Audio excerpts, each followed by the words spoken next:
Hello അസ്സലാമു അലൈക്കും. അപ്പം മിനിഞ്ഞാന്ന് ലവ് ഷോറിൽ ഒരു പ്രോഗ്രാമിന് പോയി പങ്കെടുക്കാൻ പറ്റി. കാരണം ഞാനിവിടെ ഈ വോയിസ് അടഞ്ഞ് പനിച്ചിട്ടൊക്കെ കിടക്കുകയായിരുന്നു.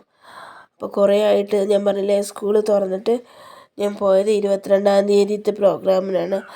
ഞാനിതിന് മുൻപൊരു വീഡിയോ ചെയ്തപ്പോൾ പറഞ്ഞിരുന്നു, അതിൻ്റെ വീഡിയോസ് കിട്ടിയാൽ ഞാൻ നിങ്ങളുടെ മുന്നിലേക്ക് എത്തിക്കും എന്നുള്ളത് കേട്ടോ. ആ വീഡിയോ ആണ് ഇത് കേട്ടോ. കാരണം ഇത് കാണേണ്ട ഒരു വീഡിയോ ആണ്.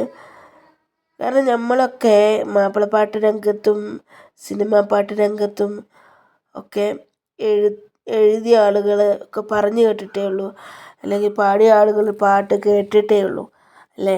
പക്ഷേ ലവ് ഷോറിൻ്റെ മക്കൾക്ക് അത് നേരിട്ട് ലൈവ് കേൾക്കുന്നത് പോലെ കേൾക്കാനും അവരുടെ ഹൃദയത്തിൽ നിന്നുള്ള വാക്കുകൾ കേൾക്കാനും ഒക്കെ നേരിട്ട് സാധിച്ചു. അത് ഏറ്റവും വലിയൊരു പ്ലസ് ആയിട്ടുള്ളൊരു കാര്യമാണ് കേട്ടോ.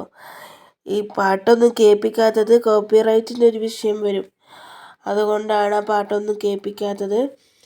കാരണം അല്ലെങ്കിൽ അത് കേൾക്കേണ്ടതായിരുന്നു. കാരണം അത്രയും ഓളമായിരുന്നു, സംഗീത മഴയായിരുന്നു അവിടെ പെയ്തിരുന്നത്. അപ്പോൾ അത് വരാനൊരു കാരണക്കാരൻ അല്ലെങ്കിൽ ഒരു കാരണക്കാരെന്ന് പറഞ്ഞത് തണൽ വാട്സപ്പ് കൂട്ടായ്മയുടെ ഒരു സംഘാടകരാണ്.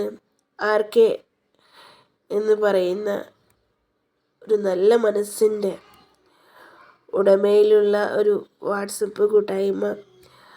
അതിൽ വന്നിട്ടുള്ള ഗായകരാണ്, അതിൽ വന്നിട്ടുള്ള നല്ല മനസ്സുകളാണ്, എഴുത്തുകാരാണ്, ഫിലിമും അതുപോലെ ആൽബം രംഗത്തായാലും സജീവ സാമീപ്യമായിട്ട് പാപ്പുക്കയൊക്കെ കുറിച്ച് പറയുമ്പോൾ ഒരുപാട് പറയാനുണ്ട്. അതേപോലെ മാഷ്, അതുപോലെയുള്ള നല്ല നല്ല ആളുകൾ, ഫിലിക്സ് മെമ്പാട് എന്ന് പറഞ്ഞിട്ടുള്ള ആ ഒരു വ്യക്തിയൊക്കെ എനിക്ക് ശരിക്കും പറഞ്ഞാൽ ഒരു